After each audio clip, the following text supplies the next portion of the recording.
Ma sœur a remplacé le gâteau d'anniversaire de mon fils par de la pâtée pour chien, comme une blague, mes parents ont filmé la scène. Mon fils Jess avait attendu ça toute l'année. Il fêtait ses 7 ans. Et malgré tout le chaos que ma famille apportait dans nos vies, j'étais déterminée à lui offrir un bon souvenir. Juste un seul. Nous avions loué la petite salle des fêtes du centre communautaire local. J'avais préparé son gâteau moi-même, veillant tard pour lui donner la forme d'un creeper de Minecraft avec du fondant vert et des petits cubes de sucre. Il adorait Minecraft. C'était la seule chose dont il parlait depuis des semaines. Mais à l'instant où ma sœur Nicole est arrivée, j'ai su que quelque chose n'allait pas. Elle s'est pavanée, en retard, portant des lunettes de soleil de créateur surdimensionnées à l'intérieur, tenant une boîte d'une pâtisserie haut de gamme qui, selon elle, coûtait plus que tout le budget de ma fête. J'ai apporté un vrai gâteau, a-t-elle souri, posant sa boîte sur la table à côté de la mienne. Je ne voulais pas que Jess mange cette chose un peu triste que tu as faite. Maman et papa ont ri. Bien sûr qu'ils l'ont fait. Eh bien, Nicole a toujours été la créative, a dit maman avec son verre de vin blanc bon marché. Le tien a l'air fait maison. C'est l'intention qui compte. J'aurais dû l'arrêter là. J'aurais dû dire non. Mais Jess était trop excitée. Il pensait que tante Nicole était gentille. Il a couru quand elle a ouvert la boîte. À première vue, cela ressemblait à un gâteau recouvert d'un glaçage bleu, avec des bougies en plastique qui dépassaient. Mais quand Nicole l'a coupé et lui en a donné une part, j'ai senti une odeur. Elle m'a frappé comme un camion. De la pâtée pour chien. Littéralement, de la pâtée en conserve pour chien écrasée en une couche entre le glaçage et une génoise au chocolat sèche. Jess a pris une bouchée. La salle a éclaté de rire. Pas les amis. Non. Ils avaient l'air horrifiés. C'étaient mes parents, ma sœur, ses 2 amis snobs qui la suivaient comme des chiots. Et le pire de tout, mon père avait sorti son téléphone. Il filmait. Jess a tout recraché et s'est mis à pleurer. Son petit visage se ratatinait de confusion et de honte. C'est juste une blague, a ri Nicole en agitant la main. Mon Dieu, il est si sensible. Il faut bien que les enfants s'endurcissent, a ajouté papa. C'est la vie. Tu le couves toujours, m'a grondé maman. Il va devenir une mauviette si tu n'arrêtes pas. J'ai sorti mon fils de la pièce. Il s'est accroché à moi, sanglotant, le glaçage étalé sur son menton et sa chemise. Je n'ai même pas eu la chance de lui chanter « Joyeux anniversaire ». Et personne ne nous a suivis. Pas un seul membre de la famille. Ils sont restés. Ils ont mangé le gâteau de Nicole. Ils ont continué la fête comme si Jess n'était qu'un invité jetable. Plus tard dans la soirée, alors qu'il dormait blotti contre ma poitrine, je fixais le plafond, la mâchoire si serrée que j'en avais mal. Ils ont humilié mon fils. Et ils ont ri. Je ne voulais pas de vengeance. Pas au début. Je voulais la paix. Une rupture nette. Mais ensuite, j'ai trouvé quelque chose. Un dossier que ma sœur avait accidentellement laissé dans ma boîte à gants 2 semaines plus tôt, quand je l'avais conduite au spa. C'était un contrat signé. Nicole avait contracté un prêt commercial de $60 000 en utilisant l'identité de quelqu'un d'autre. La mienne. Elle pensait que je ne le trouverais jamais, que je serais trop occupée à jouer les mères célibataires en difficulté pour riposter. C'est là que le changement s'est produit. Il m'avait traité de faible, de blague, de raté. J'ai donc décidé de devenir la blague qu'il n'oublierait jamais. Mais pas de manière bruyante, pas rapide, mais silencieuse, froide et permanente. Je n'ai pas réagi immédiatement. C'est ainsi qu'il s'attendait toujours à ce que je me comporte. Explosive, émotive, désespérée. Mais j'en avais fini de leur donner les réactions dont ils se nourrissaient. Au lieu de cela, j'ai attendu. Pendant que Jess retournait lentement à l'école et en thérapie, j'ai discrètement fait des copies des documents du prêt que Nicole avait laissé derrière elle. J'ai confirmé les fausses signatures, les fausses fiches de paie et même une fausse société à responsabilité limitée qu'elle avait créée à mon nom. Cette femme avait de l'audace. Elle pensait que l'usurpation d'identité n'était qu'une de ces petites manipulations qui ne comptaient pas vraiment parce qu'elle faisait partie de la famille. La première chose que j'ai faite a été de me rendre à la banque. Je suis entrée en tenant la main de mon fils, avec des copies de mes vrais revenus, des preuves de ma propre signature, et une voix qui ne tremblait pas. Au moment où je suis sortie, le service des fraudes ouvrait déjà une enquête officielle. Ils m'ont promis que je ne serais pas tenue pour responsable. Mais Nicole, elle, allait avoir une petite surprise la prochaine fois qu'elle essaierait de faire une demande de quoi que ce soit. Mais ce n'était pas assez. Pas pour ce qu'elle avait fait à mon fils, pas pour la façon dont mes parents avaient ri. J'ai donc commencé à passer quelques appels, silencieux, à des personnes avec qui elle ne savait pas que j'avais encore des contacts. Son ancienne colocataire, une graphiste que Nicole n'avait pas payée. La propriétaire d'une boulangerie qu'elle avait insultée en ligne pour une erreur de commande. Son ex, Liam, qu'elle avait convaincu la famille d'être abusif, mais en réalité, elle avait simplement vidé son compte d'épargne et l'avait quitté pendant sa chimiothérapie. Une par une, j'ai rassemblé ce dont j'avais besoin. Et puis l'occasion parfaite s'est présentée. Le fiancé de Nicole, Eric, organisait un luxueux brunch de fiançailles pour impressionner sa famille.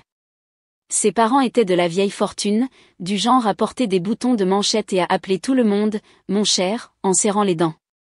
Nicole avait passé des mois à se forger une image pour eux, une femme d'affaires professionnelle et équilibrée avec une société de conseil florissante et des liens familiaux impeccables. Je lui ai donc envoyé un RSVP anonyme dans une boîte cadeau. À l'intérieur, une photo encadrée. C'était une capture d'écran de la fête. Mon fils en larmes, du glaçage sur sa chemise, et le visage de Nicole en train de rire à moitié avec une fourchette pleine de gâteaux à la pâtée pour chien. Pas de mots, juste la photo.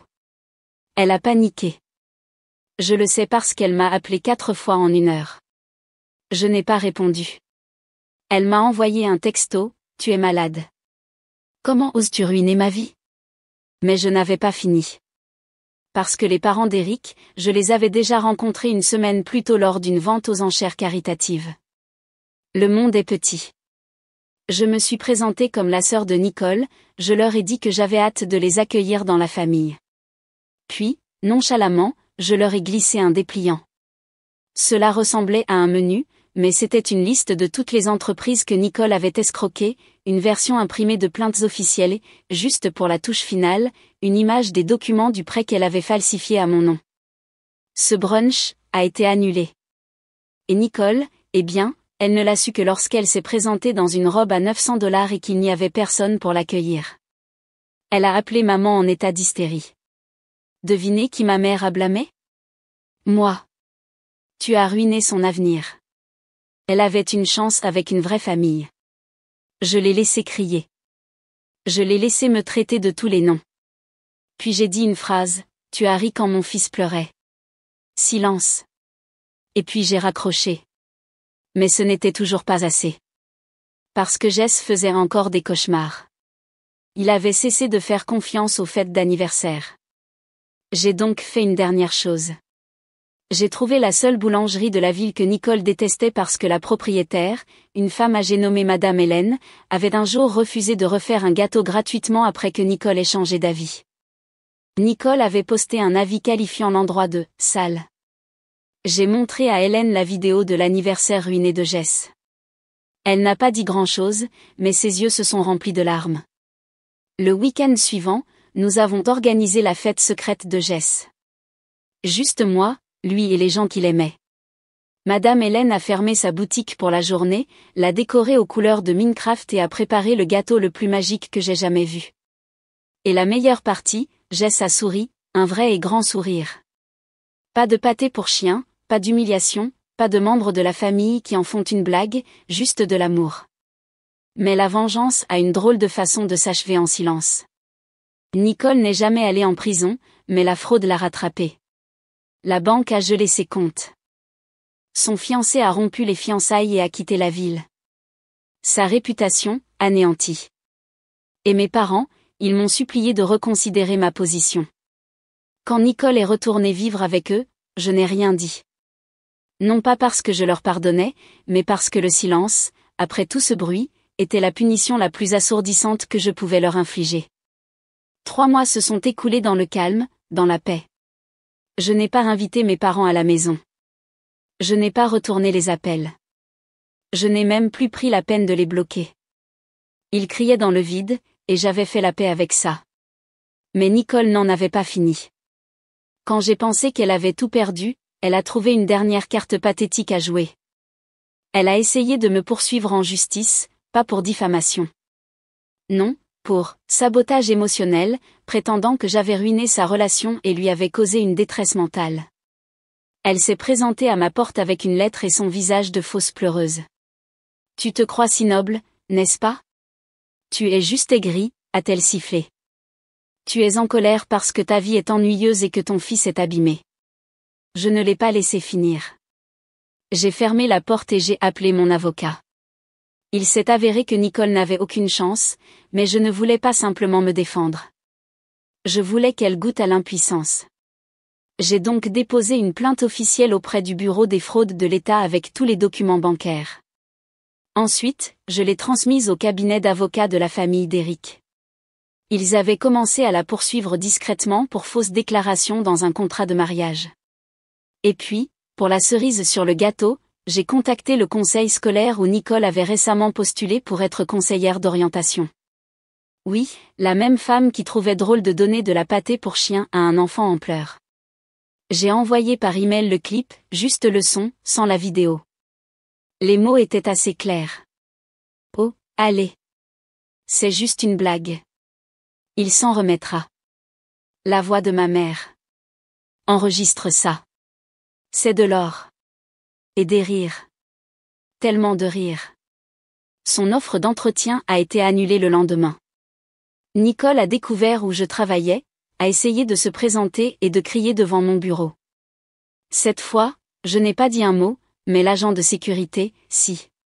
C'était le neveu de Madame Hélène. Il l'a escortée hors de la propriété comme si elle était un déchet, et l'a laissée avec une dernière phrase: « Quand on s'en prend à l'enfant de quelqu'un, il ne faut pas s'étonner que toute la ville vous ferme ses portes. » Après ça, Nicole a quitté la ville. La rumeur disait qu'elle avait emménagé avec un cousin éloigné à 2 villes de là. Elle a supprimé ses réseaux sociaux, changé de numéro et la dernière chose que j'ai entendue, c'est qu'elle travaillait à temps partiel dans un magasin dont elle se moquait autrefois. Mes parents n'ont pas appris. Ils ont envoyé une lettre, manuscrite pour une fois. À l'intérieur se trouvait une carte d'anniversaire pour Jess avec un billet de 5 $. Pas d'excuses, pas d'explication, juste une ligne qui disait: « Tu fais toujours partie de la famille. Ne nous punis pas pour toujours. » J'ai laissé Jess la déchirer. Il n'a même pas demandé de qui elle venait. Il a juste souri et a dit: « On mange toujours de la pizza aujourd'hui ?» Et je lui ai rendu son sourire. Avec un supplément fromage. Parce que c'était ça, la vraie victoire. Pas la vengeance, pas le silence, mais la paix. La paix qui venait de savoir que je n'avais plus besoin d'expliquer, de défendre ou d'exposer. Nicole s'est détruite toute seule. Mes parents ont enterré leur propre relation avec mon fils. Et moi, j'ai préparé mon propre gâteau, avec un vrai glaçage et un avenir que personne ne pourrait me voler.